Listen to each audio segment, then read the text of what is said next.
आप सभी का एक बार फिर से स्वागत है आपका अपने YouTube चैनल हका आपका पर। तो गए जैसे कि आप सभी को पता है, चैनल पर आपके यूपी टेट के प्रैक्टिस सेट की सीरीज चल रही है और आज का जो हमारा प्रैक्टिस सेट है ये हमारा मैथ्स का प्रैक्टिस सेट है। अगर आप फर्स्ट टाइम चैनल पर आए हैं तो चैनल को सब्सक्राइब करें, वीडियो को लास्ट तक देखें। अगर वीडियो अच्छी लगती है तो लाइक करें, ज्यादा से ज्यादा शेयर करें।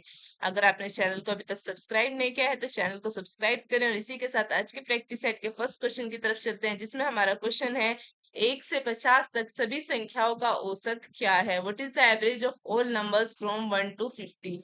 Option A 25, option B 25.5, option C 26, option D 50। तो हमें क्वेश्चन में क्या बताना है, हमें बताना है कि एवरेज क्या है हमारा 1 से 50 तक की संख्याओं के बीच। तो ये हमारा किसके बराबर होता है, एवरेज बराबर होगा हमारे पहली संख्या और प्लस हमारी आखिरी संख्या, पहली प्लस आखिरी संख्या और अपूर्ण में आएगा हमारा 2। पहली संख्या और प्लस में आखिरी संख्या और अपूर्ण में हमारा 2। तो पहली संख्या क्या है, पहली संख्या है हमारी 1। पहली संख्या बराबर है हमारी 1 के और आखिरी संख्या है हमारी 50। आखिरी संख्या हमारी 50 है, तो एवरेज बराबर हो जाएगा हमारा, एवरेज इज इक्वल्स टू पहली संख्या हमारी 1 है और आखिरी संख्या हमारी 50 है और अपूर्ण में आएगा हमारा 2, यानी 51/2। एवरेज क्या है हमारा, 51/2 डेसिमल प्लेस में लिखेंगे तो ये आ जाएगा हमारा 25.5। तो यहाँ पर हमारा 1 से लेकर 50 तक की सभी संख्याओं का औसत कितना है, 25.5, यानी ऑप्शन बी हमारा करेक्ट आंसर है। तो एवरेज क्या है 1 to 50 के ऑल नंबर्स का, option B is correct answer 25.5। Next question हमारा, यदि किसी भिन्न का अंश 12% बढ़ा दिया जाए और हर 2% घटा दिया जाए तो भिन्न का मान 6/7 हो जाता है, तो मूल भिन्न क्या है। तो हमें बताना है कि मूल भिन्न क्या है। Option A 4/5, option B 3/4, option C 2/3, option D 5/6। If the numerator of a fraction is increased by 12% and the denominator is decreased by 2%, the value of the fraction becomes 6/7, the original fraction is। हमें क्या find करना है, हमें original fraction find करनी है, यानी मूल भिन्न फाइंड करनी है। तो हम क्या मानेंगे, मूल भिन्न, मूल भिन्न, मूल भिन्न को हम x मान लेते हैं। तो x का जो हमारा x/y मान लेते हैं, हमें भिन्न माननी है तो x/y हो गई हमारी। अंश में हम 12% बढ़ाएंगे और हर में हम 2% घटाएंगे। अंश में हम 12% बढ़ाएंगे तो ये हो जाएगा हमारा 112%, और हर में हम क्या घटाएंगे, हर में हम 2% घटाएंगे तो ये हो जाएगा हमारा y इंटू 98%। और जो भिन्न क्या है, भिन्न हो जाती है हमारी 6/7। तो ये हो जाएगा हमारा x/y और मल्टीप्लाई में हमारा 112/98 और बराबर में हो जाएगा हमारा 6/7। तो ये क्या होगा, यहाँ पर हमारा आगे सोल्व करेंगे तो x/y बराबर हो जाएगा हमारे 6/7 और इधर हो जाएगा हमारा 112/98। 112/98, तो यहाँ पर हो जाएगा हमारा 98/112। तो आगे सोल्व करेंगे तो x/y बराबर हो जाएगा हमारे 6/7 गुणा 98/12 को जब हम सोल्व करेंगे तो यहाँ पे हमारे डिवाइड होगा ये 14 बार में, और यहाँ पर करेंगे जब हम इसे डिवाइड तो ये जाएगा हमारा, पहले 2 से करेंगे 3 बार में, फिर 2 से करेंगे तो ये आ जाएगा हमारा 56, फिर 14 से यहाँ पर काटेंगे तो 4 बार में। तो x/y हमारा बराबर हो जाएगा 3/4 के। x/y हमारा 3/4 के बराबर हो जाएगा, और x/y क्या है, ये हमारी मूल भिन्न है। तो मूल भिन्न हमारी किसके बराबर आ गई, मूल भिन्न हमारी 3/4 के बराबर आ गई। तो मूल भिन्न क्या है हमारी 3/4 है, तो ऑप्शन बी हमारा करेक्ट आंसर है। नेक्स्ट हमारा क्वेश्चन है हमारा, वह छोटी से छोटी कौन सी संख्या है जिसे 3087 को विभाजित किया जाए जिससे भागफल पूर्ण घन हो। What is the smallest number by which 3087 should be divide so that the quotient is a perfect cube. Option A 3, option B 21, option C 7 और ऑप्शन डी 9। तो यहाँ पर जो हमारी संख्या है ये हमारी 3087। तो यहाँ पर हमसे कहा गया है कि जिसे, यानी 3087 को ऐसी किस संख्या से विभाजित किया जाए जो ये हमारा पूर्ण घन बन जाए। तो यहाँ पर जो हमारे 3000, पहले हम 3087 के फैक्टर लिखेंगे। 3087 के फैक्टर क्या होंगे, इसके फैक्टर होंगे 3 गुणा 3 गुणा 7 गुणा 7 गुणा 7 के बराबर। तो ये हो गए हमारे 7 परफेक्ट क्यूब बनाना है। तो यहाँ पर हमें परफेक्ट स्क्वायर, ये हमारा स्क्वायर है 3 का स्क्वायर, और यहाँ पर हमारा 7 का क्यूब है। तो अब यहाँ पर पर अगर हम 3 का स्क्वायर यानी 9 से 3087 को डिवाइड कर दें तो ये हमारी क्या बनेगा, ये हमारा परफेक्ट क्यूब बनेगा। और परफेक्ट क्यूब क्या बनेगा, परफेक्ट क्यूब बनेगा हमारा 343 यानी जो हमारा 7 का क्यूब होगा। तो यहाँ पर हमें किससे डिवाइड करना है, 3087 को हमें यहाँ पर 9 से डिवाइड करना है। तो ये तो हमारा भागफल पूर्ण घन बन जाएगा। तो ऑप्शन डी हमारा करेक्ट आंसर है। अगर हम 3087 को 9 से डिवाइड करते हैं, जो हमारा 343 है, ये हमारा पूर्ण घन बन जाएगा। तो वही छोटी से छोटी संख्या हमारी 9 है, तो करेक्ट आंसर हमारा 9 होगा। नेक्स्ट क्वेश्चन देखते हैं। क्वेश्चन है हमारा, चीनी का मूल्य 16 रुपए प्रति किलोग्राम था, उसका मूल्य घटकर 14 रुपए प्रति किलोग्राम हो गया, मूल्य में कितने प्रतिशत की कमी हुई है? The price of sugar was 16 रुपए पर KG, its price dropped to 14 per kilogram. What was the percentage decrease in the price? Option A 12.5%, option B 11.5%, option C 9.5%, option D 8.5%। तो यहाँ पर हमें क्या फाइंड करना है, यहाँ पर हमें डिक्रीज परसेंटेज फाइंड करनी है। तो यहाँ पर हमारा कमी प्रतिशत फाइंड करना है। तो कमी प्रतिशत होगा हमारा, कमी प्रतिशत बराबर होगा जो हमारा पुराना मूल्य है और जो नया मूल्य है। नया मूल्य हमारा 14 रुपए है और पुराना मूल्य हमारा 16 रुपए है। तो old price minus new price और अपोन में आएगा हमारा ओल्ड प्राइस।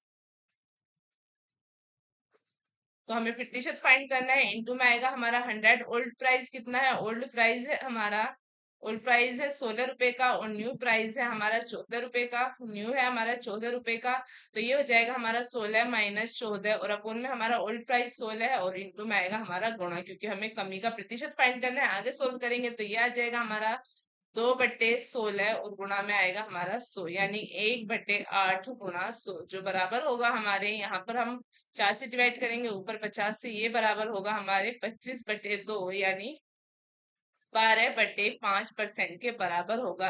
तो यहाँ पर हमारा ऑप्शन एक करेक्ट आंसर है। जो हमारी प्रतिशत की कमी हुई है मूल्य में, ये हमारी 12.5% की कमी हुई है।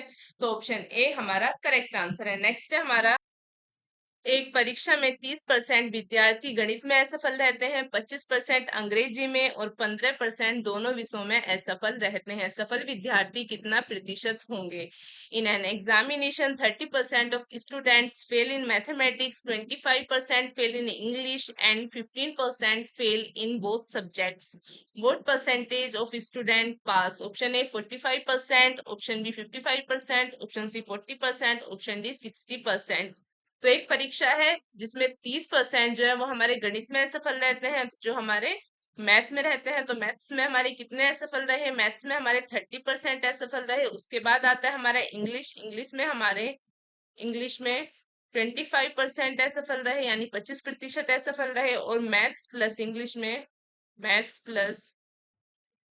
इंग्लिश दोनों में हमारे 15% जो छात्र हैं ये हमारे असफल रहे। तो हमें बताना है कि सफल विद्यार्थियों का कितना प्रतिशत होगा। तो टोटल स्टूडेंट हम 100 मान लेते हैं टोटल स्टूडेंट जो थे ये हमारे टोटल स्टूडेंट्स थे हमारे 100%। अब 100% में से हमारे मैथ्स इंग्लिश में जो फेल हुए हैं, ये हमारे मैथ्स में 30% है, इंग्लिश में 25% और मैथ और इंग्लिश में हमारे 15%। अब हमें बताना है कि सफल विद्यार्थी हमारे कितने प्रतिशत होंगे। तो सबसे पहले हम निकालते हैं जो हमारे टोटल फेल हुए हैं। जो हमारे टोटल फेल छात्र हैं ये कितने हैं, ये है हमारे 30 जो है, ये 30 हमारे इंग्लिश में है, 25 हमारे 30 मैथ्स में है, 25 हमारे इंग्लिश में है और दोनों में हमारे कितने हैं, मैथ्स और इंग्लिश में 15 हैं, यानी 15% है। 30% हमारे मैथ्स के हैं, 25% हमारे इंग्लिश के हैं और मैथ्स और प्लस इंग्लिश के ये हमारे 15 हैं। तो ये हो जाएगा हमारा 55 माइनस 15, यानी जो हमारे टोटल फेल हुए हैं ये हमारे 40% है यानी 40%। और अब हमें बताना है कि पास स्टूडेंट कितने हैं। तो पास कितने हैं, टोटल थे हमारे 100, टोटल माने थे हमने 100 में से हमारे फेल जो हैं ये हमारे 40% है। तो पास कितने होंगे, पास होंगे हमारे 100 माइनस 40% यानी 60% स्टूडेंट्स हमारे पास हैं। तो सफल विद्यार्थी हमारे कितने प्रतिशत हैं, सफल विद्यार्थी हमारे 60% हैं। तो ऑप्शन डी हमारा करेक्ट आंसर है। जो पास स्टूडेंट्स हैं ये हमारे 60% है। ऑप्शन ऑप्शन डी हमारा करेक्ट आंसर है। तो परसेंटेज जो है हमारी पास स्टूडेंट की ये हमारी 60% है और ऑप्शन डी हमारा करेक्ट है। नेक्स्ट क्वेश्चन देखते हैं। नेक्स्ट क्वेश्चन है हमारा, राम अपने पास 2,000 रुपये रखे हुए था, उसने इसमें से 300 रुपये खर्च किए, उसे कितना प्रतिशत उसने कितने प्रतिशत धन खर्च किया? Ram had 2,000 with him, he spend 300 out of this amount, what percentage of money did he spend? Option A 14%, option B 15%, option C 16%, option D 17%। तो राम के पास जो टोटल अमाउंट थी, टोटल अमाउंट राम के पास थी 2,000 रुपये यानी 2,000। उसने जो खर्च किए हैं वो है 300 रुपये यानी स्पेंट अमाउंट ये थी उसकी 300 रुपये। हमें बताना है उसका धन खर्च कितना है यानी उसकी स्पेंड परसेंटेज कितनी है। तो स्पेंड परसेंटेज बराबर होगी उसकी स्पेंट अमाउंट यानी जितना धन उसने खर्च किया है, स्पेंट अमाउंट अपॉन उसका टोटल धन कितना था यानी टोटल अमाउंट, और इनटू में आएगा हमारा 100। टोटल अमाउंट और इनटू में आएगा हमारा 100। तो उसने 2,000 रुपये थे उसके पास, टोटल थे 2,000 रुपये, उसमें से उसने 300 रुपये खर्च किए हैं, तो ये आएगा हमारा ऊपर यानी स्पेंट अमाउंट हमारी ऊपर आएगी और टोटल अमाउंट हमारी नीचे आएगी। तो स्पेंट अमाउंट थी हमारी 300 रुपये, टोटल अमाउंट थी हमारी 2,000 रुपये यानी उसके पास 2,000 रुपये थे, उसमें से उसने 300 रुपये खर्च किए हैं और इनटू में हमें परसेंटेज बताना है तो 100 आएगा। तो ये हो जाएगा हमारा, 2 जीरो से 2 जीरो कैंसिल हो जाएंगी, 20 से यहाँ पर 5 बार में जाएगा, तो परसेंटेज कितनी है 15%। तो उसकी जो स्पेंड परसेंटेज है यानी उसने कितना प्रतिशत धन खर्च किया है, ये उसने 15% धन खर्च किया है, तो ऑप्शन बी हमारा करेक्ट आंसर है। तो कितना परसेंटेज है जो उसने मनी स्पेंड की है, ये 15%, option B is correct answer. Next है हमारा क्वेश्चन है हमारा, एक दुकानदार किसी वस्तु के अंकित मूल्य पर 20% की छूट देता है, फिर भी उसे 20% का लाभ होता है। यदि दुकानदार छूट न दे, उसे कितने प्रतिशत का लाभ होगा? A shopkeeper offers a 20% discount on the marked price of an item. Despite this, he makes a profit of 20%. What percentage profit would he make if he did not offer the discount? Option A 40 से ही 2/3%, option B 58 से ही 1/3%, option C 50%, option D 42 से ही 2/3%। तो एक जो दुकानदार है वो किसी वस्तु के अंकित मूल्य पर, तो मान लेते हैं जो वस्तु का अंकित मूल्य है ये हमारा 100 के बराबर है। अंकित अंकित मूल्य हमारा 100 रुपये है। सॉरी, जो लागत मूल्य है ये हमारा 100 के बराबर मान लेते हैं। लागत मूल्य हम 100 के बराबर मान लेते हैं। जब हमारा लागत मूल्य 100 रुपये है तो दुकानदार जब उसे बेचता है तो उसे 100 यानी 20% का लाभ होता है। तो एसपी कितना आ जाएगा? एसपी आ जाएगा हमारा लागत मूल्य पर 20% का लाभ हो रहा है, तो हमारा जो सेलिंग प्राइस है, जो हमारा विक्रय मूल्य है, ये हमारा 120 के बराबर आ जाएगा। जो हमारा एसपी यानी सेलिंग प्राइस 120 है, लागत मूल्य हमारा 100 रुपये है और उस पर अंकित मूल्य पर 20% की छूट देता है। तो हमारा मार्केट प्राइस कितना हो जाएगा? 100 में जब उसे 20% की छूट मिलेगी तो ये हो जाएगा हमारा 180। तो 120/80 गुणा 100, तो मार्केट प्राइस यानी जो हमारा अंकित मूल्य है ये बराबर हो जाएगा, जीरो से हमारी जीरो कैंसिल हो जाएगी, 4 से काटेंगे, 4 दूनी 8, 4 से यहाँ पर 3 बार में काटेंगे और ये हो जाएगा हमारा मार्केट प्राइस यानी जो हमारा अंकित मूल्य है ये हमारा 150 रुपये के बराबर हो जाएगा। आगे सोल्व करते हैं तो ये हो जाएगा हमारा, और यदि छूट न दी जाए, जो हमारे ये नया अंकित मूल्य है, जो हमारा मार्केट प्राइस आया है, यही हमारा क्या होगा? यही हमारा विक्रय मूल्य होगा यानी एसपी होगा। तो हमें बताना है कि क्वेश्चन में दुकानदार अगर छूट ना दे तो उसे कितने प्रतिशत का लाभ होगा। तो उसका प्रॉफिट परसेंट कितने बराबर होगा? Profit percent equals to market price यानी उसका अंकित मूल्य, जो उसका नया अंकित मूल्य है, और माइनस में हमारा लागत मूल्य अपॉन लागत मूल्य यानी जो उसका कॉस्ट प्राइस था, लागत मूल्य, और इनटू में आएगा हमारा 100, क्योंकि हमें क्या फाइंड करना है? हमें फाइंड करना है उसका प्रॉफिट परसेंट। तो अंकित मूल्य, जो उसका अंकित मूल्य आया था, यह आया था हमारा 150 रुपये। यदि वो लाभ न दे यानी वो छूट न दे 20% की, तो उसका प्रॉफिट परसेंट क्या होगा? हमें ये फाइंड करना था। अंकित मूल्य हमारा 150 रुपये आया था और माइनस जो हमने लागत मूल्य माना था ये हमने 100 रुपये माना था, और अपॉन में हमारा लागत मूल्य यानी जो हमारा कॉस्ट प्राइस है ये हमारा 100 रुपये है, और इंटू में आएगा हमारा 100। तो ये हो जाएगा हमारा 50/100 इंटू 100। तो हमारा जो प्रॉफिट परसेंट है ये हमारे किसके बराबर आया है? Profit percent is equals to 50%। तो क्या अगर वो दुकानदार छूट ना दे, अगर लागत मूल्य 100 पर अगर वो छूट ना दे तो उसका मार्केट मार्केट प्राइस कितना होगा, 150 रुपए होगा।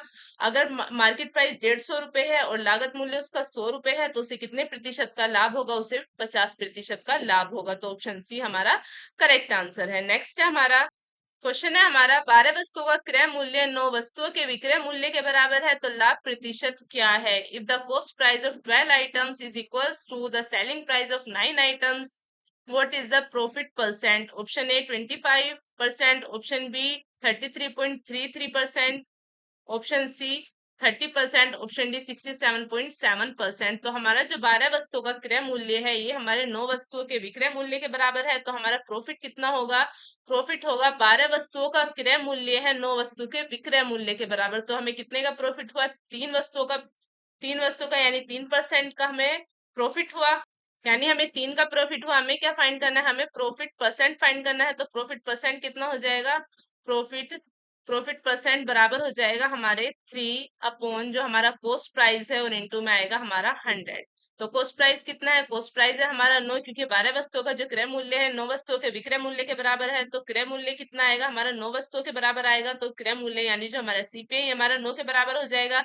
तो 3/9 और गुणा में आएगा हमारा 100। तो 3 से काटेंगे 1/3 और 100/3 बराबर होगा हमारे।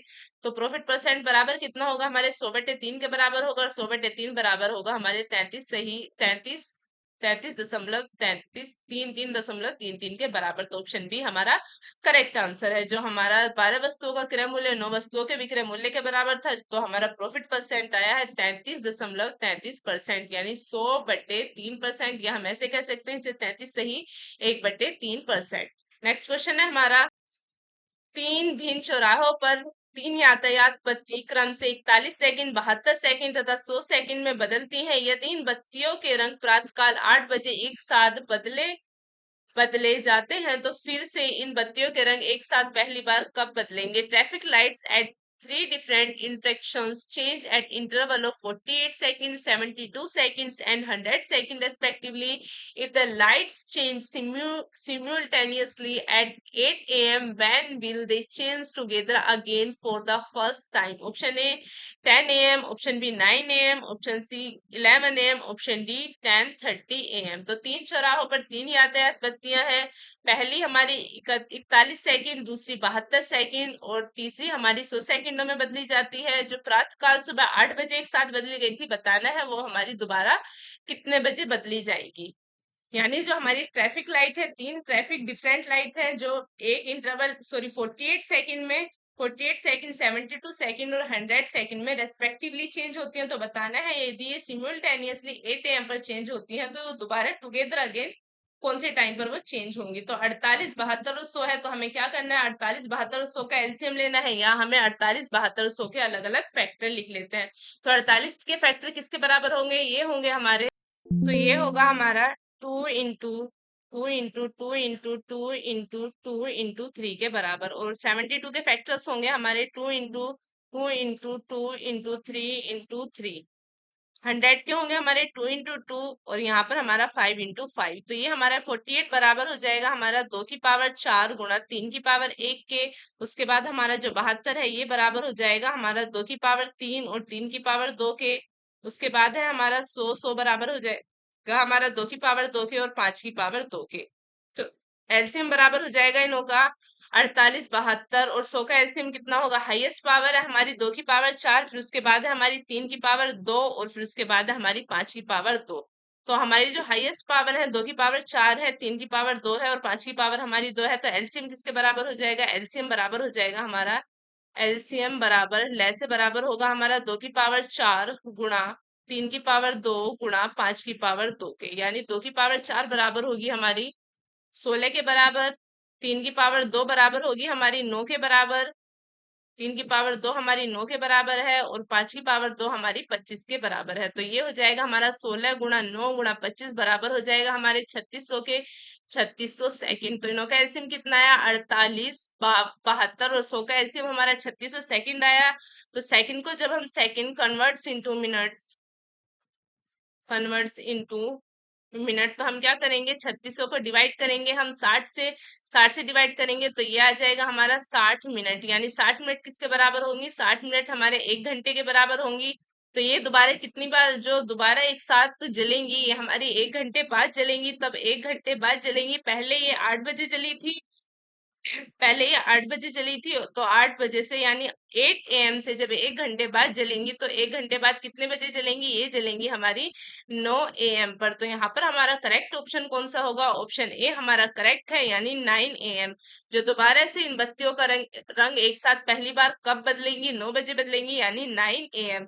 तो 9 हमारा ऑप्शन ए, ऑप्शन बी हमारा करेक्ट आंसर है, 9 बजे करेक्ट आंसर है। क्वेश्चन है हमारा, राकेश की वर्तमान आयु रमेश की आयु का 2/3 है। 5 वर्ष पश्चात राकेश की आयु 45 वर्ष होगी। रमेश की वर्तमान आयु क्या है। Rakesh present age 2/3 of Ramesh age. After 5 years Rakesh age will be 45 years। Ramesh present age is. Option A 45 year, option B 60 years, option C 40 years, option D none of the above. तो क्वेश्चन में हमसे कहा गया है जो राकेश की वर्तमान आयु है रमेश की आयु का 2/3 है। तो यहाँ पर हम मान लेते हैं जो हमारा रमेश है इसकी आयु हमारी कितनी है, रमेश की आयु हमारी x के बराबर है। तो राकेश की आयु कितनी होगी, राकेश की आयु रमेश की आयु का 2/3 है, यानी x का 2/3 है क्या राकेश की आयु। 5 वर्ष पश्चात राकेश की आयु 45 वर्ष होगी। आफ्टर 5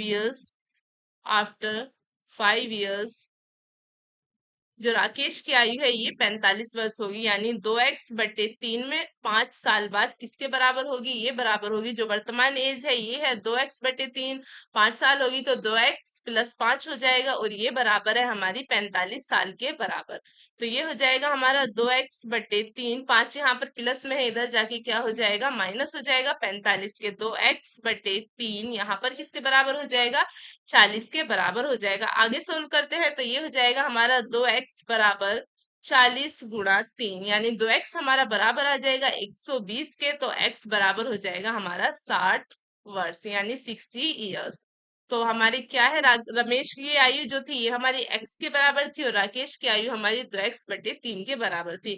क्वेश्चन में हमसे क्या पूछा गया है, रमेश की वर्तमान आयु पूछी गई है। वर्तमान आयु हमने क्या मानी थी, रमेश की मानी थी हमने x, और राकेश की मानी थी हमने 2x/3।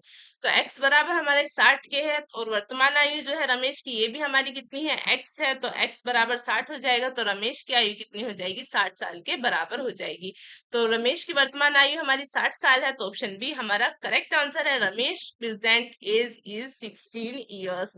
Option B is correct answer. Next question देखते हैं। क्वेश्चन है हमारा, 6% वार्षिक ब्याज की दर से 10 वर्षों में 120 रुपए साधारण ब्याज के रूप में प्राप्त होता है, तो मूलधन कितना है। इफ रुपए 120 is received as simple interest over 10 years at an annual interest rate of 6%, what is the principal amount। हमें ज्ञात करना है कि प्रिंसिपल अमाउंट क्या है, यानी हमारा जो P है ये कितना है। Option A 100, option B 125, option C 150, और ऑप्शन डी हमारा 200। तो हमें क्या फाइंड करना है, हमें मूलधन फाइंड करना है, यानी हमें प्रिंसिपल फाइंड करना है, जिसका हमें रेट दी गई है। रेट हमें 6% की दी गई है, टाइम दिया गया है, टाइम 10 years का दिया गया है, और सिंपल इंटरेस्ट भी हमें गिवन है, यानी एसआई हमें गिवन है। एसआई बराबर है हमारा 120, यानी 120 रुपए। तो हमें एसआई बराबर होगा हमारे P into T into R के, P into T into R upon 100। ये क्या है, ये हमारा सिंपल इंटरेस्ट फाइंड करने का फॉर्मूला है। सिंपल इंटरेस्ट हमें गिवन है, सिंपल इंटरेस्ट 1200 रुपए है, जो हमें क्या है, ये हमें गिवन है 1200 बराबर है हमारा प्रिंसिपल। हमसे पूछा गया है, टाइम हमें 10 वर्ष का दिया गया है, और रेट हमारी दी गई है 6%। रेट दी गई है हमें 6% की, और टाइम हमारा 10 वर्ष। तो रेट हमारी 6% की, टाइम 10 वर्ष, सिंपल इंटरेस्ट 1200 रुपए। फी हमें फाइंड करना है, यानी हमें मूलधन फाइंड करना है, और अपन में आएगा हमारा 100। तो ये हो जाएगा हमारा 120 × 100, और अपन में हो जाएगा हमारा 10 × 6, जो बराबर होगा हमारे पी के। जीरो से हमारी जीरो कैंसिल हो जाएगी, 6 से काटेंगे तो ये जाएगा हमारा 2 बार में, तो 200 बराबर हो जाएगा हमारा प्रिंसिपल, यानी मूलधन हमारा किसके बराबर आएगा, मूलधन बराबर आएगा हमारे 200 रुपए के। तो ऑप्शन डी हमारा करेक्ट आंसर है। द प्रिंसिपल अमाउंट इज 200 रुपी, तो ऑप्शन डी हमारा करेक्ट है।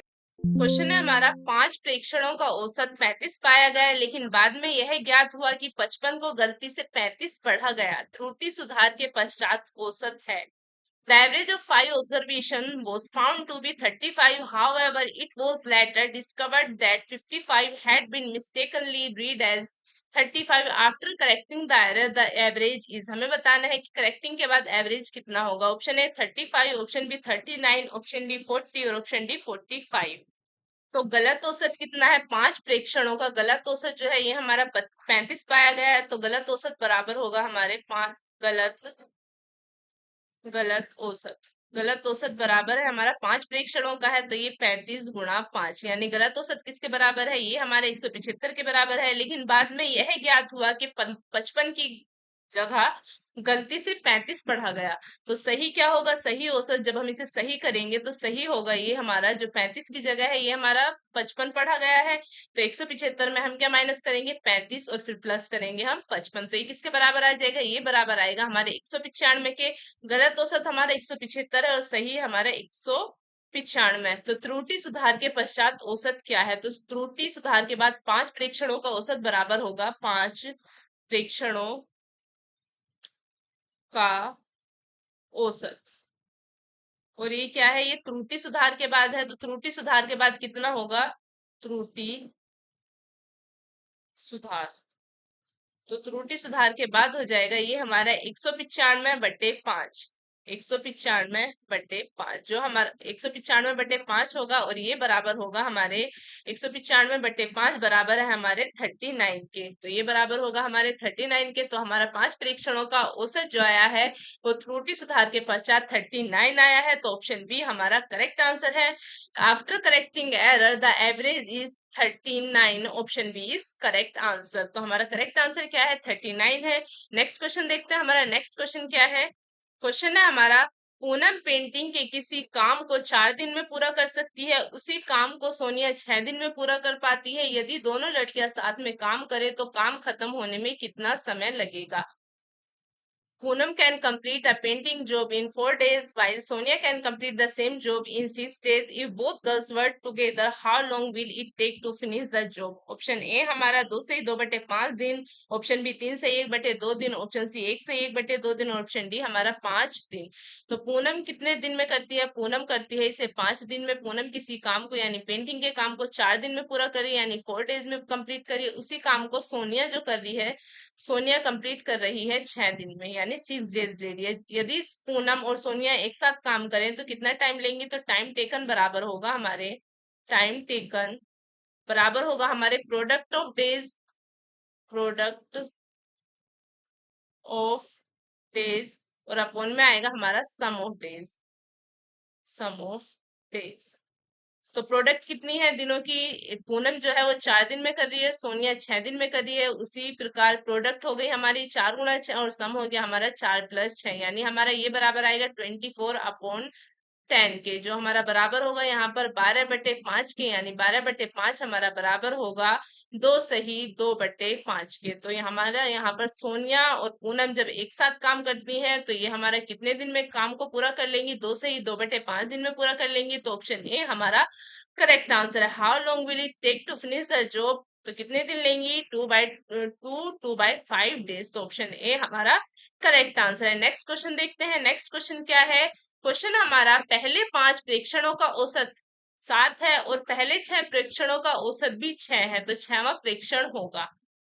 If the average of the first 5 tests is 7 and the average of the first 6 tests is also 7, then the 6th test will be, option A 6, option B 7, option D 75, option D 12।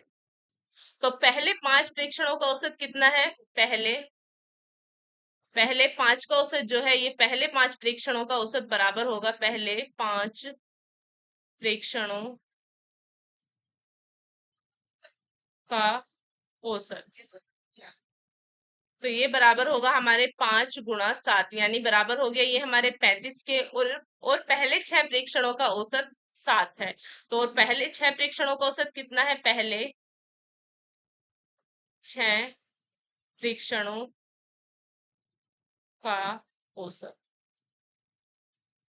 ये बराबर है हमारे 6 गुणा 7 के, यानी 42 के बराबर है। तो छठा प्रेक्षण, छठवां प्रेक्षण का औसत, 6वां प्रेक्षण हमें बताना है कि छठवां प्रेक्षण क्या होगा। तो छठवां प्रेक्षण होगा हमारा 42 माइनस 35, यानी 6 प्रेक्षणों का औसत माइनस 5 प्रेक्षणों का औसत। 6 प्रेक्षणों का औसत 42 है और 5 प्रेक्षणों का औसत 35 है। तो छठवां प्रेक्षण कितना होगा? 42 माइनस 35, जो बराबर होगा हमारे 7 के। तो छठवां प्रेक्षण क्या है? छठवां प्रेक्षण हमारा 7 है, तो ऑप्शन बी हमारा करेक्ट आंसर है। तो sixth test will be 7, option B is correct answer. Next question देखते हैं। क्वेश्चन है हमारा, दो बर्तनों में अमल और पानी क्रम से 3:1 तथा 5:3 के अनुपात में मिलाकर घोल बनाया गया है। उन घोलों से एक नया मिश्रित घोल अमल तथा पानी का अनुपात 2:1 अनुपात में तैयार करने के लिए दोनों प्रकार के घोलों को परस्पर किस अनुपात में मिलाना चाहिए? Solution of acid and water are prepared in two vessels with ratio of 3:1 and 5:3 respectively. In which ratio should these two solutions be mixed to create a new mixture with an acid to water ratio of 2:1? Option A 1/2, option B 2/1, option C 2/3 और option D हमारा 3/2। तो दो बर्तन है, जो first vessel है यानी पहले बर्तन में जो है वो रेशियो कितना है? 3:2 है, यानी ये बराबर होगा हमारे पहले वेसल का रेशियो है हमारा 3:1। तो फ्रैक्शन बराबर हो जाएगी, इसकी फ्रैक्शन होगी, फ्रैक्शन इज इक्वल्स टू होगी 3/4। 3/4 दूसरा वेसल है, उसका अनुपात कितना है? दूसरे वेसल में जो घोल का अनुपात है 5:3 है, इसमें पानी और अमल है 5:3। तो ये हो जाएगी हमारी फ्रैक्शन बराबर होगी 5/8 के।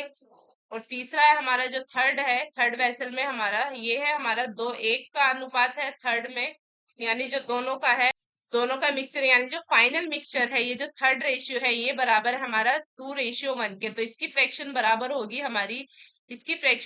होगी 2/3 के। अब क्या है हमारा जो पहले वेसल की आगे सोल्व करेंगे, तो पहले वेसल की, दूसरे वेसल का और जो हमारे तीसरे वेसल की जो फ्रैक्शन आई है, ये हमारा क्या है? ये मिक्स है, ये हमारे दो वेसल में अमल और पानी का जो अनुपात दिया गया था हमने ने फ्रैक्शन में कन्वर्ट कर लिया। इसकी फ्रैक्शन आई हमारी 3/4, इसकी फ्रैक्शन आई हमारी 5/8 और इसकी फ्रैक्शन आई हमारी 2/3।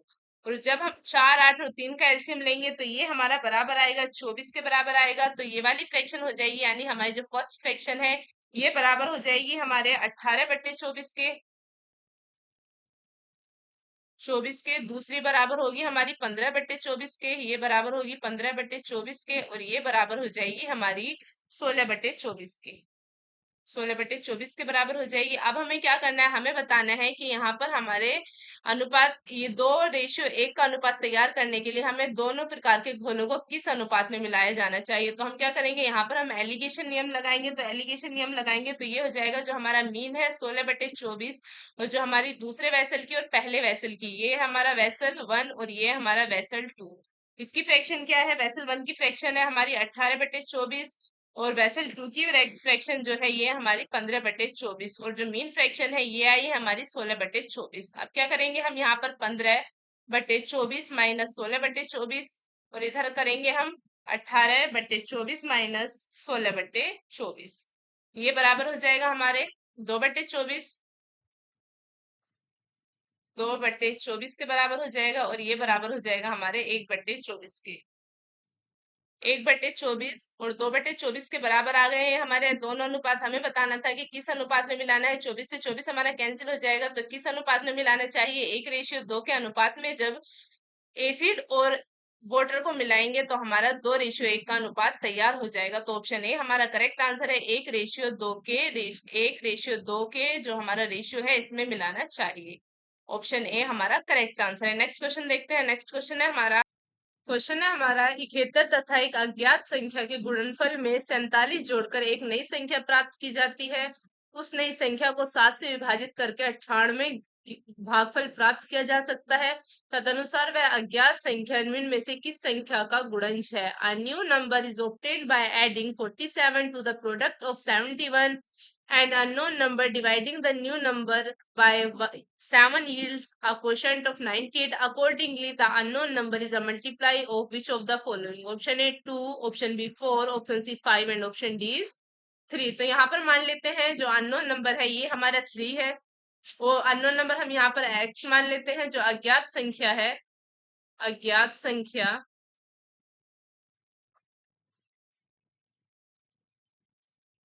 अज्ञात अज्ञात संख्या मान लेते हैं, हमारी अज्ञात संख्या हमारी x है। जब इस x को 71 तथा एक अज्ञात संख्या के गुणनफल 71 और अज्ञात संख्या का 71 और अज्ञात संख्या का गुणनफल, तो ये कितना हो जाएगा, ये हो जाएगा हमारे 71 इंटू एक्स यानी 71x। अब इस 71x में से 47 जोड़कर 71x में से हम 71x में जो हम 47 जोड़ेंगे तो एक नई संख्या प्राप्त की जाती है। तो ये क्या है, ये हमारा न्यू नंबर है। न्यू नंबर यानी नई संख्या है।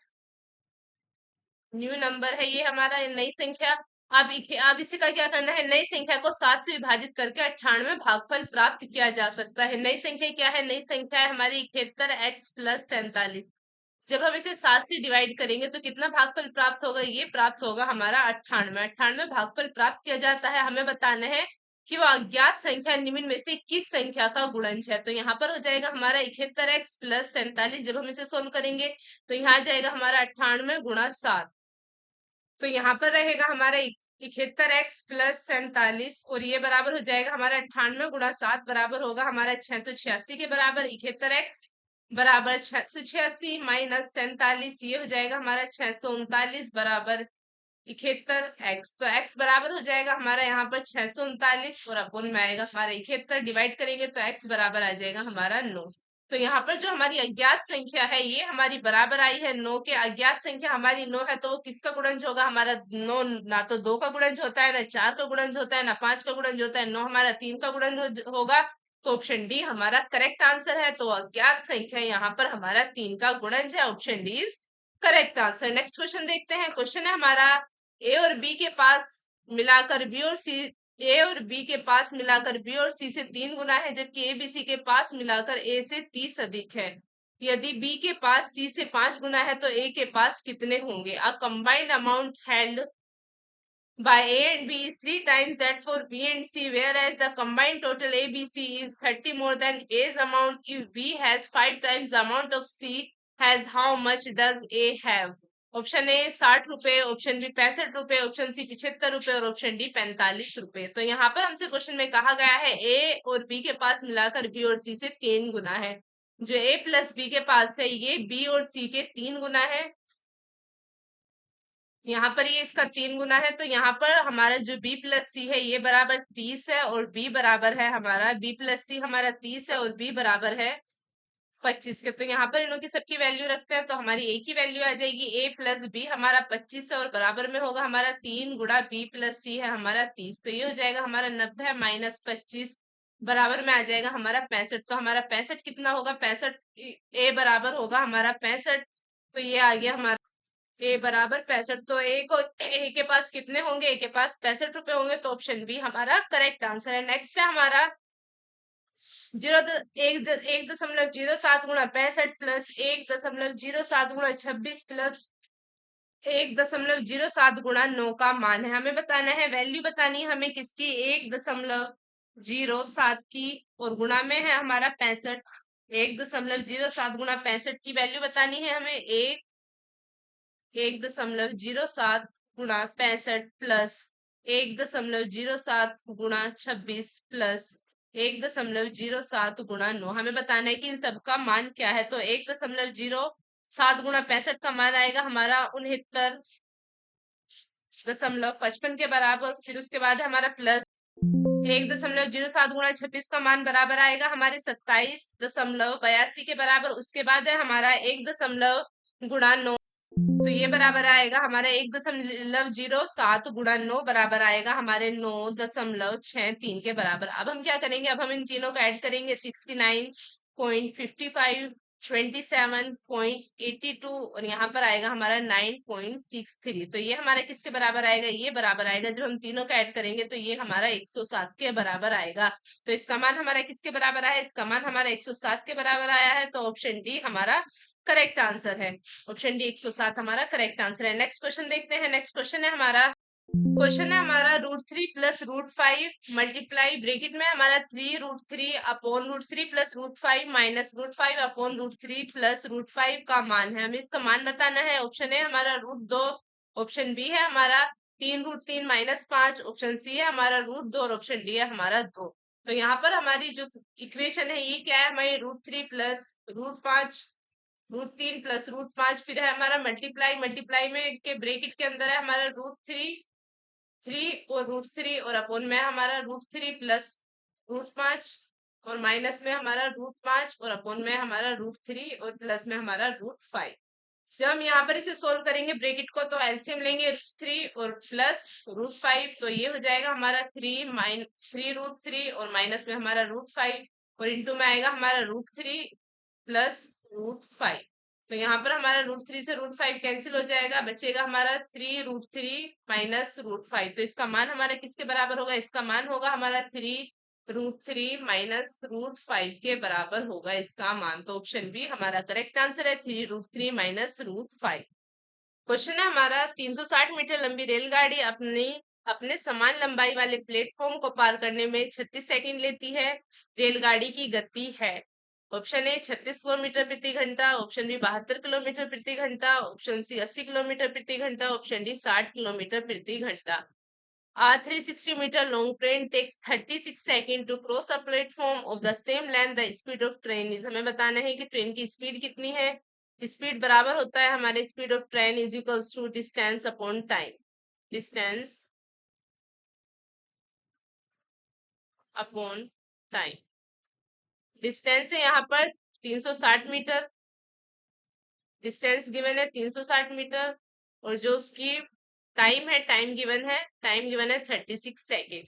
तो स्पीड बराबर हो जाएगी हमारी 360 और बट्टे में आएगा हमारा 36, तो स्पीड आ जाएगी हमारी 10 मीटर पर सेकंड। स्पीड हमारी 10 मीटर पर सेकंड आ जाएगी। हमें क्या फाइंड करना है, रेल की गति फाइंड करनी है, किसमें, किलोमीटर प्रति घंटे में। मीटर पर सेकंड में तो 10 है, किलोमीटर प्रति घंटे में फाइंड करने के लिए हम 10 में 18/5 की मल्टीप्लाई कर देंगे, तो ये हो जाएगा हमारा किलोमीटर पर आवर। 5 से काटेंगे तो ये हो जाएगा हमारा 2 बार में, ये हो जाएगा हमारे 36 किलोमीटर पर आवर। तो स्पीड कितनी है, स्पीड है इसकी 36 किलोमीटर पर आवर। तो ट्रेन की जो हमारी रेलगाड़ी की जो गति है ये हमारी 36 किलोमीटर प्रति घंटा, speed of train is 36 kilometre per hour, option is correct answer. Next है हमारा क्वेश्चन है हमारा, एक चोर किसी मोटर कार को ठीक 1 बजे मध्याह्न के चुराकर 15 किलोमीटर घंटे की गति से कार चलाते हुए भागता है। कार मालिक को चोर की जानकारी 2 बजे मध्याह्न में मिलती है तथा वह एक अन्य कार में 18 किलोमीटर घंटे की चाल से चोर का पीछा करता है। वह चोर को कितने बजे पकड़ लेगा। A thief stole a car at exactly 1 a.m. and drives away at the speed of 14 kilometers per hour. A car owner discovered that thief at 2 p.m. and pursues the thief in another car at a speed of 18 kilometers per hour. At what time will he catch the thief? Option A 4 p.m, option B 5 p.m, option C 6 p.m, option D 7 p.m। तो चोर ने एक motor car चुराई है 1 बजे, ठीक 1 बजे मध्याह्न यानी 1 p.m पर, वो चुराकर 15 किलोमीटर की गति से चलाते हुए भाग गया। तो जो चोर की चाल है ये कितनी है, चोर की चाल बराबर है, चोर की चाल, चोर की चाल है 15 किलोमीटर प्रति घंटा यानी 15 किलोमीटर पर आवर। उसके बाद जो चोर है उसने 1 बजे कार चुराई है और 2 बजे जानकारी मिली है मालिक को, तो चोर ने कितने 1 से लेकर 2 बजे तक 1 घंटे में कितनी दूरी तय करी है, ये इसकी चाल है। और जो टाइम है ये कितना मिला है, चोर को 1 घंटे मिला है, क्योंकि 1 बजे उसने कार चुराई थी और 2 बजे मालिक को पता चला। तो टाइम कितना मिला है, टाइम से 1 घंटे मिला है, तो उसने कितनी डिस्टेंस कवर की होगी, उसने डिस्टेंस कवर की होगी स्पीड इंटू टाइम। स्पीड कितनी थी 15 किलोमीटर प्रति घंटा और टाइम था 1 घंटा, तो डिस्टेंस हो गई उसकी 15 किलोमीटर पर आवर, यानी 15 किलोमीटर हो गई, 1 घंटे में 15 किलोमीटर चोर ने कवर कर ली।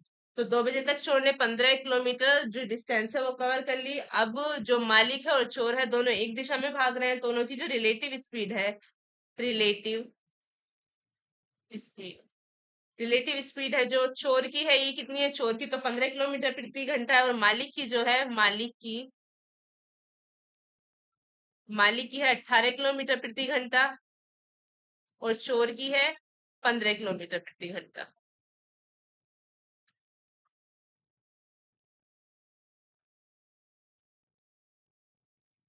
तो यहाँ पर जो सापेक्ष चाल है, रिलेटिव स्पीड हो जाएगी हमारी 18, यानी जो मालिक की चाल है, मालिक की जो चाल है उसमें से किसकी चाल माइनस करेंगे, चोर की चाल माइनस करेंगे, तो ये आ जाएगी हमारी 18 माइनस 15, यानी जो 3 किलोमीटर की दूरी पर है, जो मालिक है वो चोर से हर घंटे 3 किलोमीटर की दूरी ज्यादा तय करेगा। तो मालिक को जो चोर को पकड़ने में कितना समय लगेगा, चोर को पकड़ने में लगा समय,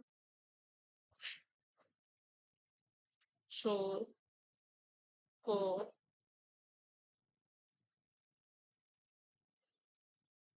पकड़ने में लगा समय, तो ये बराबर होगा हमारा 15/3, यानी 5 घंटे के बराबर होगा। 5 घंटे लगेंगे चोर को पकड़ने के लिए। तो मालिक ने जो चोर का पीछा शुरू करना, पीछा जो करा था वो 2 बजे से करा था, और 5 घंटे उसे एक्स्ट्रा लगेंगे। तो 2 बजे से उसने शुरू किया था और 5 घंटे उसे लगेंगे, तो टोटल कितने बजे पकड़ा जाएगा चोर, चोर पकड़ा जाएगा 7 बजे। 2 बजे उसे मालिक को पता चला था, उसने चोर का पीछा करना शुरू किया, यानी 2 घंटे यहाँ पर हो गए थे और 5 घंटे यहाँ पर, तो टोटल हो गए 7 घंटे। 2 PM से टोटल 7 हो गए, तो 1 PM से हो गए हमारे 7 घंटे, तो 7 PM। 1 PM पे चोर ने गाड़ी चुराई थी और 7 PM पे जो है वो चोर पकड़ा जाएगा। तो ऑप्शन डी हमारा करेक्ट आंसर होगा 7 PM। नेक्स्ट क्वेश्चन देखते हैं। नेक्स्ट क्वेश्चन है हमारा, एक चोर 200 मीटर की दूरी से एक पुलिसकर्मियों द्वारा देखा जाता है। चोर दौड़ना आरंभ करता है और पुलिसकर्मी उसका पीछा करते हैं। चोर और पुलिसकर्मी क्रम से 10 किलोमीटर प्रति घंटा और 11 किलोमीटर प्रति घंटे की दर से दौड़ते हैं। पुलिसकर्मी चोर को किस दूरी पर पकड़ेंगे? Option A 2.4 kilometre, option B हमारा 2.2 kilometre, option C 2 kilometre, option D है हमारा 2.6 kilometre. A thief is spotted by a policeman from a distance of 20 meters. The thief starts running and a policeman chases him. The thief and the policeman run at speed of 10 kilometers per hour and 11 kilometers per hour respectively. At what distance will the policeman catch the thief? तो यहाँ पर क्या दिया गया है, यहाँ पर उनकी गति दी गई है कि चोर और पुलिसकर्मी 11 किलोमीटर प्रति घंटे की दर से दौड़ रहे हैं। दोनों की गति में कितने का रेशियो है, गति का जो यानी स्पीड रेशियो जो है, स्पीड स्पीड रेशियो है पुलिस में और चोर में, यानी जो थीफ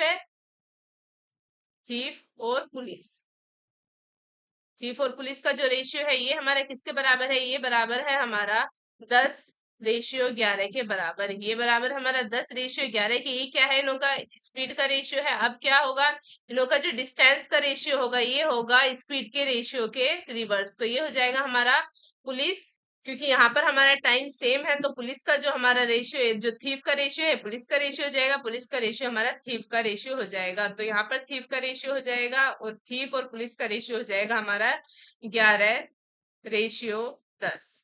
ये बराबर हो जाएगा हमारा 11/10 के। थीफ और पुलिस का जो स्पीड का रेशियो था वो 10/11 था और उनकी डिस्टेंस का रेशियो हो गया हमारा 11/10। अब हमसे क्या पूछा है, पुलिसकर्मी चोर को किस दूरी पर पकड़ेंगे? तो यहाँ पर जो 1 मीटर 200 मीटर की दूरी पर एक पुलिसकर्मी द्वारा देखा जा रहा है चोर, तो एक यूनिट जो बराबर होगी, यहाँ पर एक यूनिट बराबर है 200 मीटर के। तो यहाँ पर एक यूनिट बराबर 200 मीटर है, तो 11 यूनिट किसके बराबर होंगी, 11 यूनिट बराबर होंगी 11 गुना 200, यानी 2200 के बराबर होगी। यानी 2200 मीटर बाद चोर जो है वो पुलिस जो है वो चोर को पकड़ लेगी, यानी 2200 मीटर बराबर होगा हमारे 2.2 किलोमीटर। तो यहाँ पर चोर जो है वो कब पकड़ा जाएगा, चोर पकड़ा जाएगा 2.2 किलोमीटर बाद। जो पुलिसकर्मी है वो चोर को 2.2 किलोमीटर बाद पकड़ लेंगे। तो ऑप्शन बी हमारा करेक्ट आंसर है 2.2 किलोमीटर। तो आज की प्रैक्टिस सेट के क्वेश्चंस यहीं पर एंड होते हैं। अगर आपको आज की वीडियो अच्छी लगी है तो लाइक करें, ज्यादा से ज्यादा शेयर करें। अगर आपने चैनल को अभी तक सब्सक्राइब नहीं किया है तो चैनल को सब्सक्राइब करें। मिलते हैं नए प्रैक्टिस सेट में और न्यू क्वेश्चंस के साथ। तब तक के लिए बाय बाय, टेक केयर।